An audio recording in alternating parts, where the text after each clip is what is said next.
क्या 10,000 रुपए लगा के 900 करोड़ बन सकते हैं? ऐसा हो सकता है? सोच के देखिए, विश्वास नहीं होता। पहली बार मुझे भी नहीं हुआ था, लेकिन जब बैठ के कैलकुलेशन किया, सारा पीछे का रिकॉर्ड देखा, एनालिसिस किया, तो मुझे भी बहुत झटका लगा कि यार हम लोग करते क्या है, ऐसी अपॉर्चुनिटीज हमारे हाथ से निकल क्यों जाती है। सब कुछ था हमारे पास, 10,000 रुपए भी थे और साथ में ये वाली अपॉर्चुनिटी भी थी, लेकिन पता नहीं था, अक्ल नहीं थी, कोई मेंटर नहीं था बताने वाला, कहीं से पता नहीं लगता कि किस तरह की इन्वेस्टमेंट करें। ये मैं बात कर रहा हूँ विप्रो की। अगर 1980 में या 1980 में मेरी उम्र थी तकरीबन 22 साल, और अगर 10,000 रुपये उस टाइम में हम विप्रो के शेयर में लगाते, और मेरे पास 10,000 रुपये थे, मेरी अच्छी खासी नौकरी थी, और 10,000 रुपये विप्रो में लगाते, तो आज उसकी वैल्यू होती 900 करोड़ रुपए। तो अब सवाल आता है कि जिन लोगों ने रियल एस्टेट में लगाया उस टाइम में, उनका क्या हाल हुआ, जिन लोगों ने गोल्ड में लगाया उनका क्या हाल हुआ। तो मैं एक एक करके आपको एनालिसिस बताता हूँ। और 2025 में या इससे आगे अगर आपकी उम्र आज 20-22 साल है और आपके पास उतना समय है, तो देखिए कितनी बड़ी वेल्थ क्रिएशन हो सकती है। तो आइए चलते हैं। और 20-22 साल वालों के पास वो समय है, हमारे पास नहीं है। तो आपके लिए सीखना ज़रूरी है कि आप सही जगह कैसे इन्वेस्ट करें, ताकि इतने टाइम में अगर कुछ नहीं हुआ, धंधे नहीं चले, जॉब बहुत अच्छी नहीं लगी, बहुत बड़े पैसे नहीं कमाए, तो भाई 500-1000 करोड़ रुपए तो होंगे।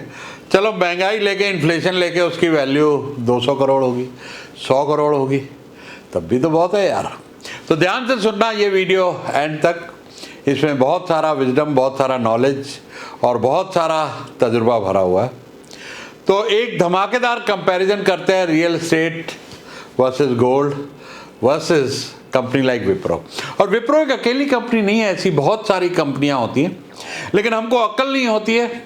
हमने सीखा नहीं कि बैलेंस शीट, फंडामेंटल्स को हम कैसे एनालाइज करें, कि एक थोड़ा सा पैसा बहुत लंबा समय तक रोक के बहुत हो सकता है। जैसे वॉरेन बफेट के पास ये अक्ल है, राकेश झुनझुनवाला और ऐसे कई बहुत सारे इन्वेस्टर्स हैं जिनके पास ये अक्ल है। क्या हम और आप ये अक्ल हासिल कर सकते हैं? जी हाँ, कर सकते हैं।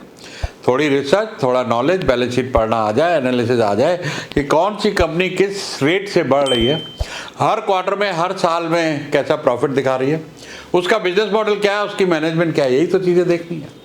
वॉरेन बफेट साहब यही देखते हैं कि बिजनेस मॉडल क्या है, क्या ऐसा बिजनेस मॉडल है जो अगले 10, 20, 50 साल, 100 साल चलेगा, क्या मैनेजमेंट में वो क्वालिटी है, प्रमोटर्स में वो क्वालिटी है, और क्या बिजनेस इतना प्रॉफिट कमा रहा है हर क्वार्टर, हर साल। बस ये कुछ पैरामीटर्स आप सीख लें तो आप ऐसे मल्टी बैगर स्टॉक्स आइडेंटिफाई कर सकते हैं जिसकी वैल्यू थोड़े से पैसे की 10, 20, 50 हज़ार, लाख रुपए अगर लगाएंगे तो हो सकता है अगले कुछ सालों में, 20, 30, 40 सालों में वो 500-1000 करोड़ के आसपास हो जाए। तो आइए आपको कंपैरिजन बताता हूँ ताकि आपको नॉलेज हो जाए कि करना क्या है और सही इन्वेस्टमेंट क्या है। तो दोस्तों, मेरा नाम सुरेश पंचशरमानी है, को फाउंडर तजुर्बा। 45 साल का बिजनेस का मुझे तजुर्बा है और 5000 से ज़्यादा लोगों को मैं कोच कर चुका हूँ और कर रहा हूँ। मेरा मिशन है हर घर एंटरप्रेन्योर, हर देश के गांव-गांव में सबको एंटरप्रेन्योरशिप सिखानी है, और साथ में 500 लोगों को स्केल अप करा के IPO लाना है, Bombay stock change, national stock change में लिस्ट कराना है। ये मेरा मिशन है ज़िंदगी का। तो इस वीडियो को एंड तक ज़रूर देखना, आपको बहुत सारा नॉलेज मिलेगा कि कैसे बिलियनियर ब्लूप्रिंट बनता है और किस तरीके से बनता है। तो सबसे पहले बात करते हैं विप्रो की। जी हाँ, 1980 में विप्रो का शेयर 100 रुपए के आसपास था। 10,000 से आप 100 शेयर ले सकते थे, और फिर हुआ जादू। जी हाँ, मैजिक, स्प्लिट, बोनस, बोनस और बोनस। विप्रो ने 1981 से 2019 तक बीच में 23 बोनस इश्यू और स्टॉक स्प्लिट दिया। जी हाँ, 23 बोनस इश्यू और स्टॉक स्प्लिट। और आज तक अगर आपने उन शेयर्स को होल्ड किया होता तो आपके पास लाखों शेयर्स होते और उसकी वैल्यू होती अप्रॉक्सीमेटली 900 करोड़ रुपए। जी हाँ, आपने सही सुना, 900 करोड़ रुपए। तो अब बात करते हैं रियल एस्टेट की कि उसमें क्या होता है। तो उस टाइम में, अगर मैं दिल्ली में रहता हूँ, साउथ दिल्ली में डिफेंस कॉलोनी में 100 गज का प्लॉट आता था जी। 100 गज का प्लॉट था तकरीबन 10,000 रुपये का, तो अगर 1980 में साउथ दिल्ली डिफेंस कॉलोनी में आपने 100 गज का प्लॉट लिया होता, या मुंबई में आपको 10,000 रुपये में 100 स्क्वायर फीट के आसपास का स्टूडियो अपार्टमेंट मिलता, एक छोटा सा अपार्टमेंट मिलता साउथ बॉम्बे में मान लो, तो 2025 में वही प्रॉपर्टी, अब यहाँ पे एक फ़र्क और आ रहा है, दिल्ली वाली प्रॉपर्टी 6 करोड़, बॉम्बे वाली प्रॉपर्टी 2.5 करोड़। ऐसा क्यों? क्योंकि दिल्ली वाली प्रॉपर्टी प्लॉट है, लैंड की वैल्यू हमेशा याद रखना अपार्टमेंट से ज़्यादा रहेगी।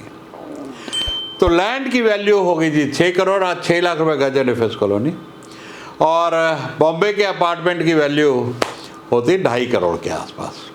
बुरा नहीं है, रियल एस्टेट ने भी कमा के दिया, लेकिन लिक्विडिटी लो, मेंटेनेंस ज़्यादा, और रेंट का रिटर्न अट्रैक्टिव नहीं है। इसलिए रियल एस्टेट ये सोच के लेना चाहिए कि बेचने जाओ तो बिकेगी नहीं, लेने जाओ तो मिलेगी नहीं। अब आते हैं गोल्ड पे। भाई बहुत गोल्ड ले लो, सोना ले लो, और हमारे देश में तो भाई सोना बहुत लेते हैं लोग। तो 10,000 में आप ले सकते हैं उस टाइम में 55 ग्राम गोल्ड, क्योंकि तकरीबन 1,800 रुपये के आसपास का रेट था, और आज रेट 97,010 ग्राम पहुंच गया। तो 55 ग्राम गोल्ड की वैल्यू हो गई तकरीबन 5,75,000 रुपये। तो कहाँ विप्रो 900 करोड़ रुपए, रियल एस्टेट 2.5 करोड़ और 6 करोड़ रुपए, गोल्ड ने दिए सिर्फ 5,75,000 रुपये। चलो सेफ है, फिर भी लोग कहते हैं सेफ है जी। अब आते हैं कि आपने अगर म्यूचुअल फंड में लगाए होते, शेयर्स की नॉलेज नहीं है, म्यूचुअल फंड में लगाए होते हैं, और आपको 15% रिटर्न मिली होती, तो 45 साल में ये 10,000 रुपये लमसम लगाए होते, तो आपके होते तकरीबन 53 लाख रुपए। तो म्यूचुअल फंड ने देखिए दिया 53 लाख, रियल एस्टेट सही जगह इन्वेस्टेड 2.5 करोड़ 6 करोड़, और अगर सही कंपनी पकड़ ली, कई सही शेयर पकड़ लिया, तो 500 या 1000 करोड़ कुछ भी हो सकता है। तो फाइनल दोस्तों क्या हुआ कि अब आपको क्या करना चाहिए 2025 पे, क्या करना चाहिए। अब 10,000 में तो भाई को जाएगा नहीं, तो 10,000 को सोच लो 1 लाख रुपए।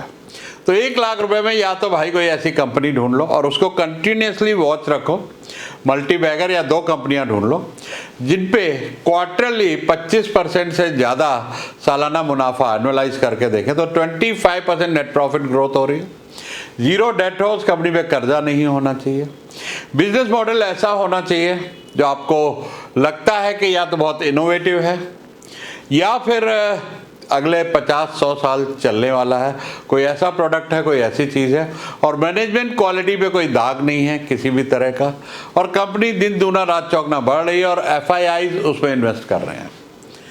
ऐसी कंपनी आपको सिर्फ मंदी में मिलती है, क्योंकि ये आज दुनिया बहुत सियानी है, बड़े बड़े एनालिस्ट बैठे हुए स्टॉक एनालाइज कर रहे हैं, बहुत कम लोगों की नज़र में आती है, और अगर आपके नज़र में आ गई तो ऐसा मल्टी बैगर आपको कई 100 करोड़ कमा के दे सकता है। तो दोस्तों फिर भी अगर आपको और बेहतर समझना है, 5-10 लाख रुपए हैं, तो आपको एक पार्ट लगाना चाहिए शेयर्स में, एक पार्ट लगाना चाहिए रियल एस्टेट में, एक पार्ट लगाना चाहिए आपको गोल्ड में, और सबसे ज़रूरी पेशेंस और लॉन्ग टर्म, क्योंकि इन्वेस्टमेंट एक लॉन्ग टर्म गेम है। इसमें शॉर्ट टर्म लोगों को, ट्रेडर्स को फ़ायदा होता है, लेकिन ट्रेडर्स को नुकसान भी बहुत होता है। बहुत सारे ट्रेडर्स मैंने देखे हैं डूब गए। तो आप बताइए कि आप अभी किस में इन्वेस्ट कर रहे हैं, कमेंट बॉक्स में बताइए, और सब्सक्राइब करें इस चैनल को, और ये वीडियो को शेयर करें कि कैसे एक 10,000 रुपये 900 करोड़ रुपए हो सकते हैं। Thank you.